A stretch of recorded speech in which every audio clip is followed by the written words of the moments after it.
Are your parents alive? Yeah. How old are your parents, if you don't mind? 70. Okay, and where do they live? In different parts of Washington State. Okay, did you see them Yeah. pretty often? Once to 3 times a year. Okay, so let's say they live to be 78, which is I hope they don't, but let's say that they live to the average age. So you see them you said once to 3 times? Yeah. Okay, no you don't. It means you're gonna see them 16, if you see them twice a year, you can see them 16 more times. When you look at it that way, you're like, what? You don't have 8 years with them, you have 16 times with them. And that's the shift in my life. And that's the way I look at things. That's a fundamental shift in the way that I looked at situations 6 months ago. And it's created urgency, it's created a need to just like not put stuff off and to recognize like what's on your list of things that you want to do. So how is turning 50 affecting the way that you think? I'm super curious. It's just realizing that like it went so fast and realizing that there's so much that I want to do and being aware that your 70s are a different decade than your 40s and 50s. Then you have 20 years left.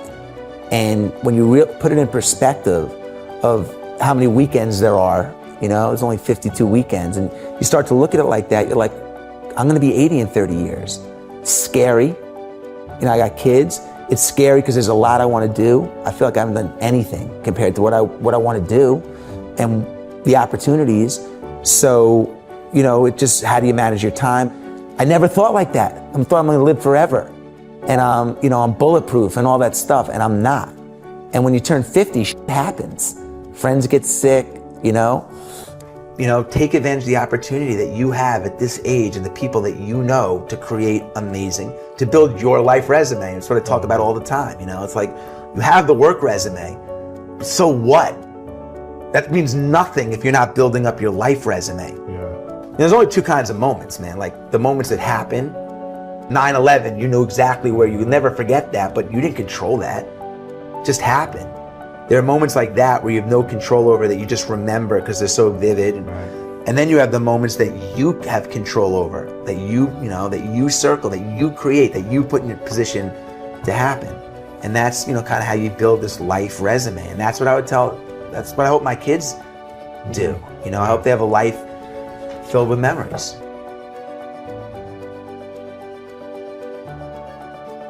I lived on a monastery with 8 monks, 4 of which have been there for 50 years and 50 years. And I went there for 15 days. I think, the obvious takeaways were just the simplicity of how the monks live is something I think everyone can benefit from. I realized immediately, already what you're gonna miss. You're gonna miss your family and your kids and your friends and some of the comforts. I didn't want to give away some of the comforts that I had, but you also realize that how much, at least I did, in my daily life, how much time I spend and worry I spend on things that are irrelevant.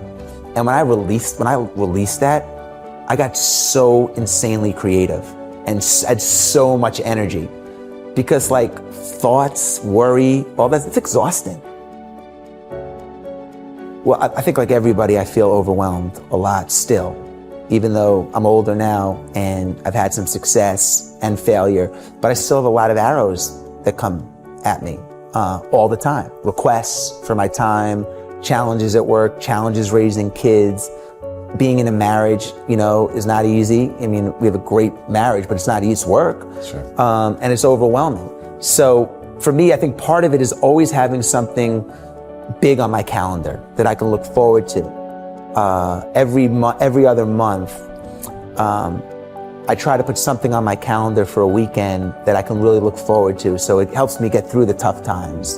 And I like to have at least one really big challenge a year that kind of centers me and keeps me honest.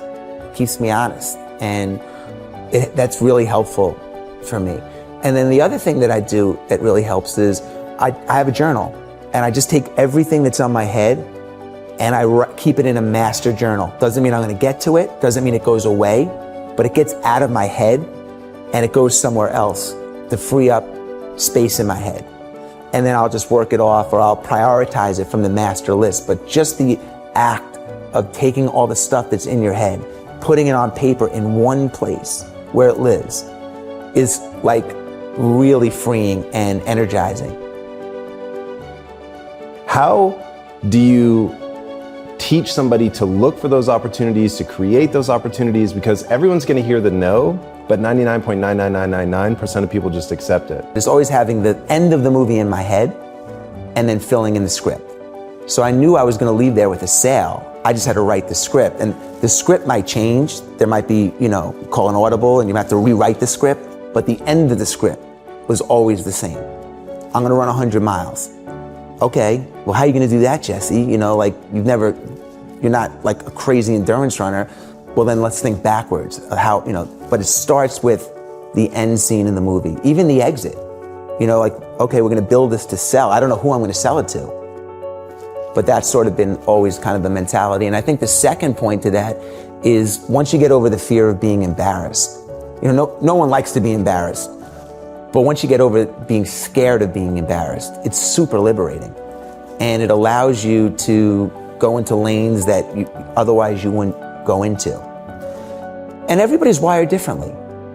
Everybody's wired completely different. It's hard to rewire someone to be, comfortable taking risks, comfortable with being embarrassed. And I think it comes from having a lot of egg on your face and learning along the way. I've always been like, let me get my foot in the door and I will figure it out. I will hire people that can help me figure it out. I can go to experts to help me, but they usually won't help me get in the door. So let me take the first step. And then once you have momentum, you can ride the momentum. So that's always been my MO, it's always been in everything. You mentioned living with the SEAL, when Goggins came, all that stuff. It's just been like welcoming the unknown and being open to whatever comes of it and learning from it. Well, networking's been a big part of my life forever. When I was 24 years old, I wrote 10 letters a day, thank you notes to anyone that came into my life that impacted me. And it could be, even if I didn't know you, but I saw your show and I was like, you know what, Tom, you've had some amazing guests I've really benefited from. I would just write you a handwritten note because one, the handwritten note shows intent. You have to buy the envelope, buy the stationery, write the letter, lick the envelope, get the stamp, put it in the mail. That's a lot different than hitting send. It's also memorable.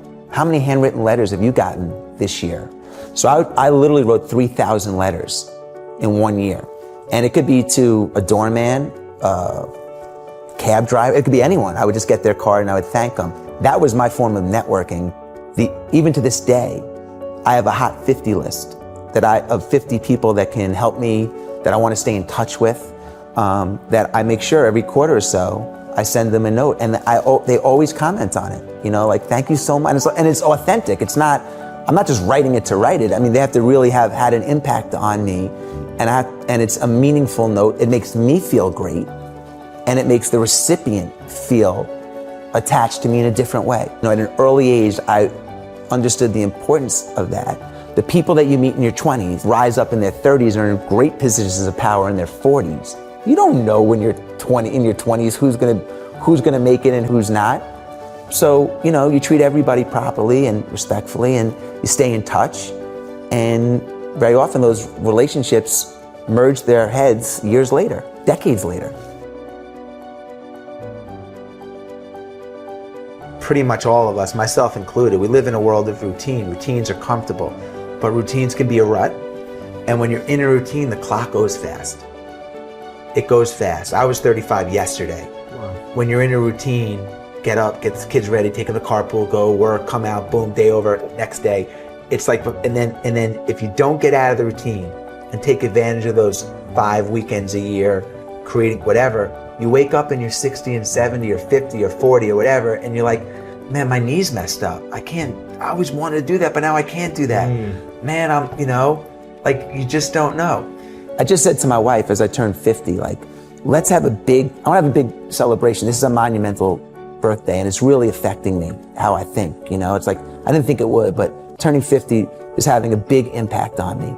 And I said, when I was 25, I had a big party in New York City where I was living, and I want to kind of replicate that. And she said, wow, honey, think about all the things that you've accomplished in the last 25 years. And I'm like, I appreciate it, but compared to, I haven't done anything. compared to the potential and what I want to do, you know? And she said, well, then think about the things that you love to do over the last 25 years. What are the things that you love to do? And who have you loved to do them with?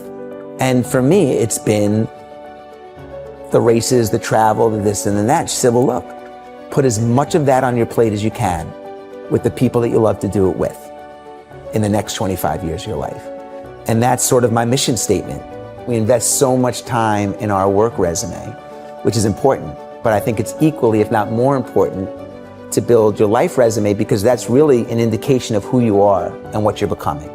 And that's really a true look into your true body of work.